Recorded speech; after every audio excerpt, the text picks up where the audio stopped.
அக்கா நீங்களா? நீங்க உங்களால என்ன தொட முடியுதா? என்னால உங்களை பார்க்க முடியுது, உங்களால என்கிட்ட பேச முடியுது. ஆனா எப்படி? ஏன்னா பல வருஷத்துக்கு முன்னாடி நான் எந்த இடத்துல இருந்தேனோ அந்த இடத்துல நீ இருக்க. வாழ்வுக்கும் சாவுக்கும் நடுவுல இருக்க. ராதா, நீ இப்போ எப்படியாவது திரும்பி போய்தான் ஆகணும். நீ இப்படி எல்லாம் சாக கூடாது. ப்ளீஸ் ப்ளீஸ் அவளை விட்டுட்டு போயிடாத. அவளால இந்த வலியை தாங்கிக்க முடியாது. ராதா ப்ளீஸ் ராதா, நீ அவளை விட்டுட்டு போக கூடாது.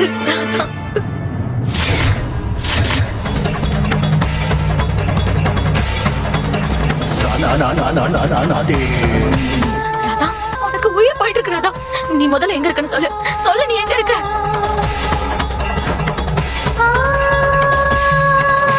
சொல்லு ராதா, நீ எங்க இருக்க? எங்க இருக்குன்னு சொல்லு. அக்கா என்ன விடுங்க. உங்களுக்கு என்ன ஆச்சு? நீங்க எப்படி இறந்து போனீங்க?